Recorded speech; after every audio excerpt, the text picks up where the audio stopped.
Hi, I'm Anna Richardson, and I'm just here to give you a preview of the upcoming course that we're running using therapeutic listening, which is really about practical applications for students with complex needs, particularly children with severe autistic spectrum disorder. And really, we thought we would give you this sneak preview to see how we're going to be presenting therapeutic listening as a part of a bigger picture of managing sort of regulation and well-being needs with children with these sort of highly complex needs. So what I thought I'd do is give you a sneak preview of one of the cases that we're going to be presenting in the course. So this is a case study of a boy called Tim.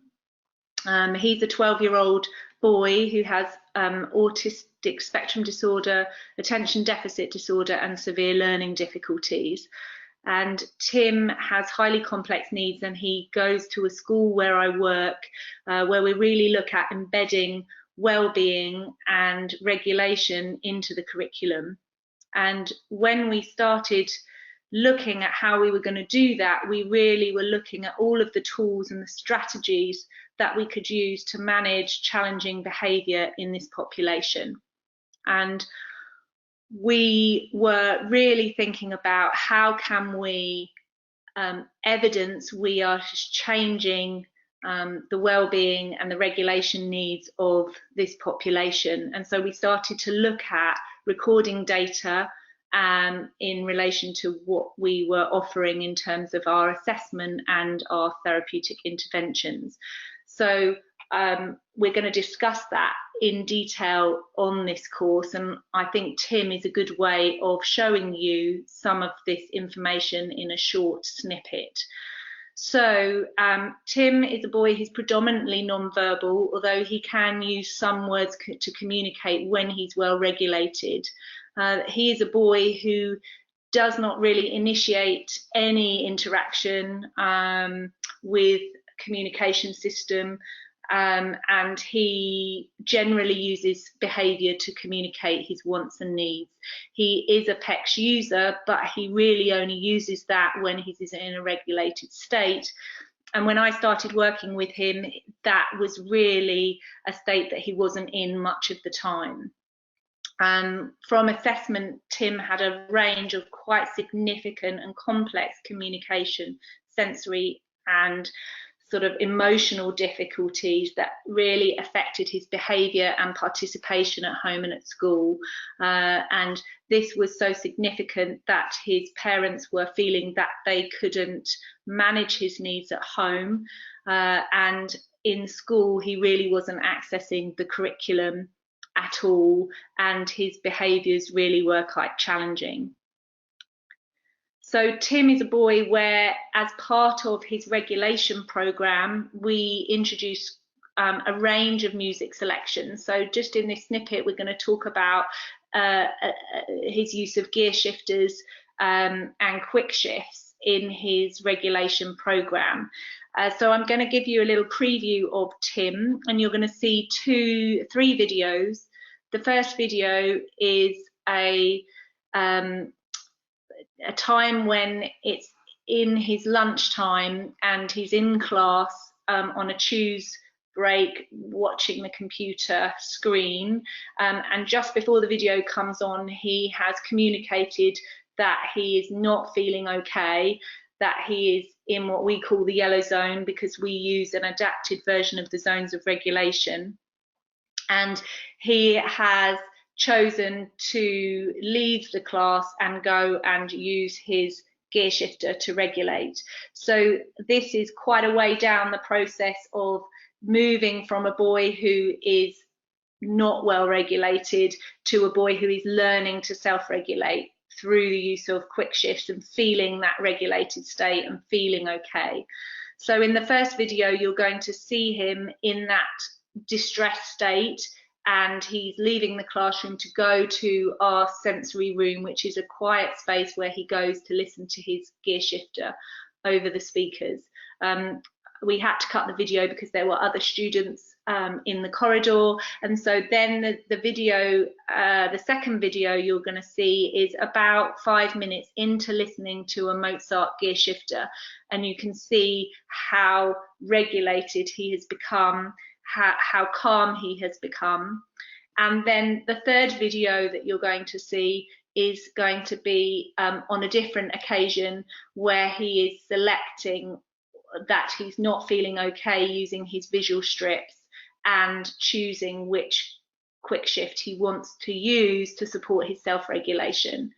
And what you will see in particularly the first and the second video is the difference in his body posture, in using strategies such as flexion and being in a really calm, quiet place, which is something that Tim wasn't used to feeling before he started using regulation strategies. So I want you to have a look at the videos, and hopefully you will see quite clearly some of those things that I've talked about.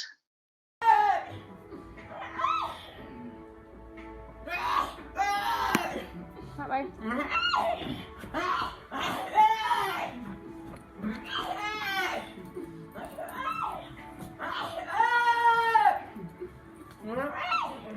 Let's go.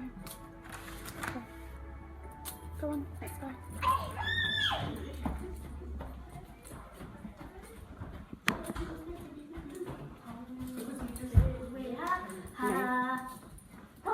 I need.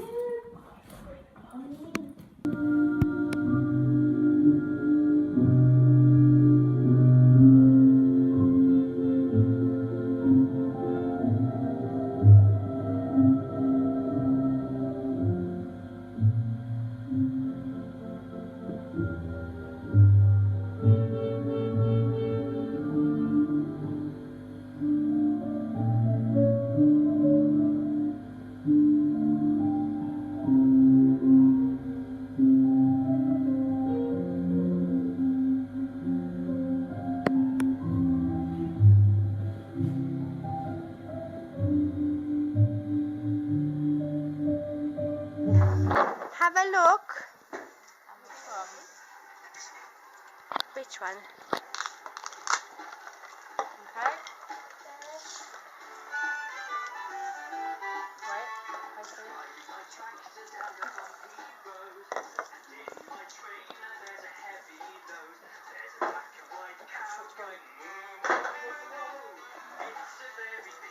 I see.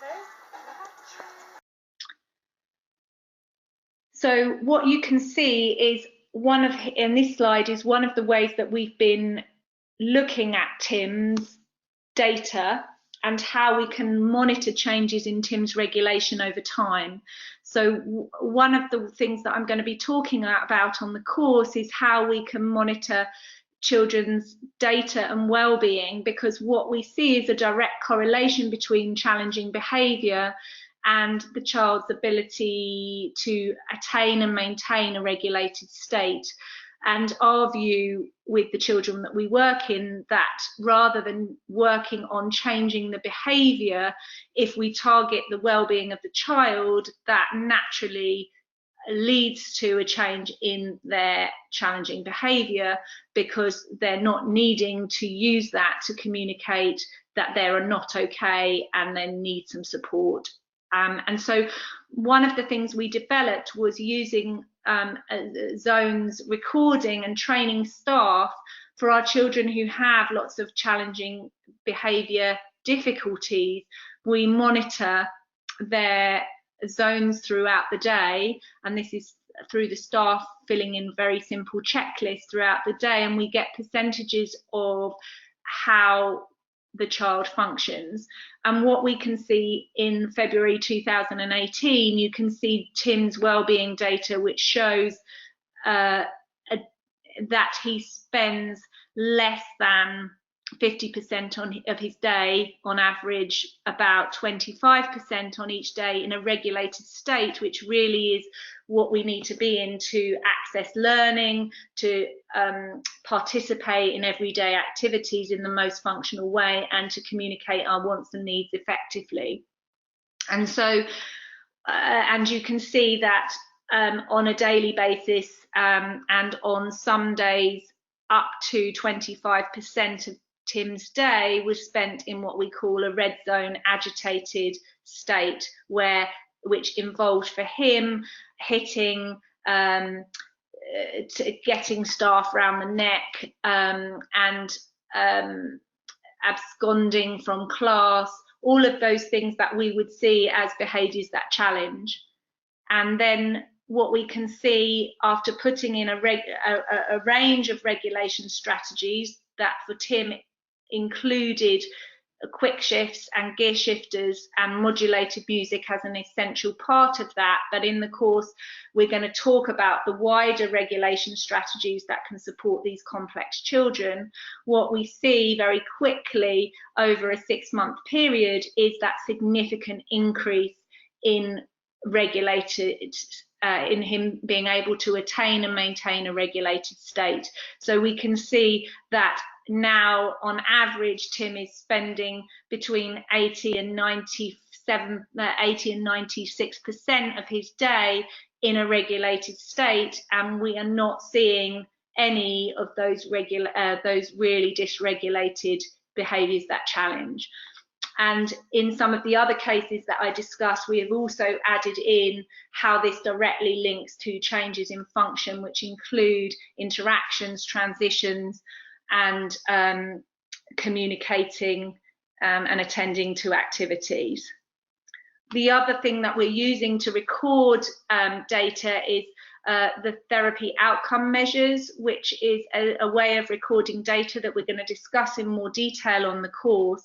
But what we have found is that over time, this outcome measure can really show changes in a child's impairment, activity, participation, and overall well-being.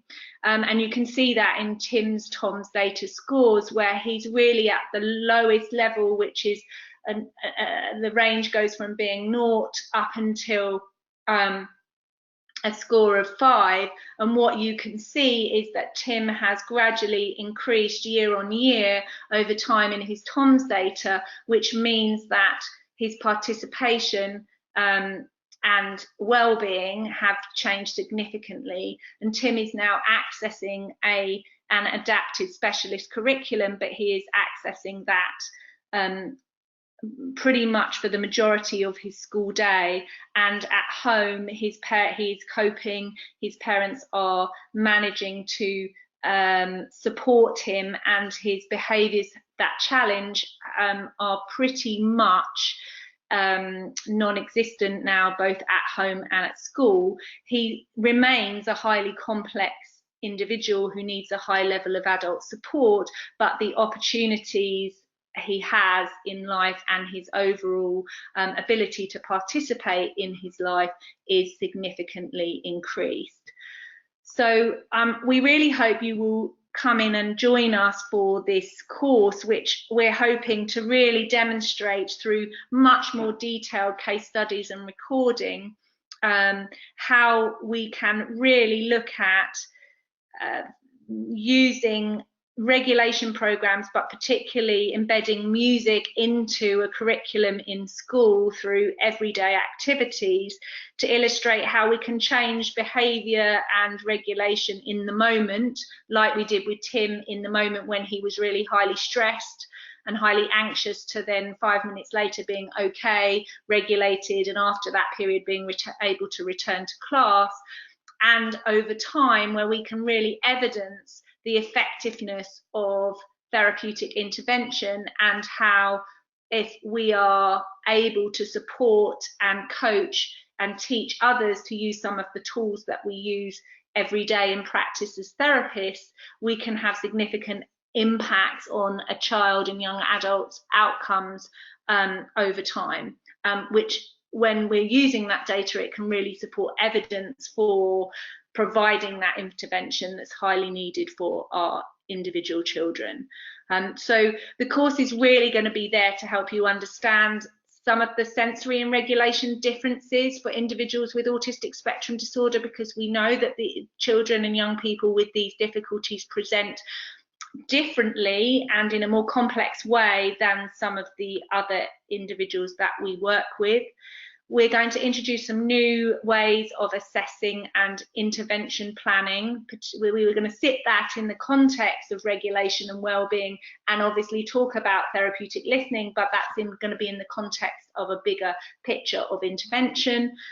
And then we're going to look at a framework to monitor the effectiveness and document changes to support evidencing our outcomes, and also to highlight where our intervention can be highly successful. So I really hope you're going to come and join us and learn some of these and see some of the amazing outcomes that we're seeing every day in practice. We look forward to seeing you.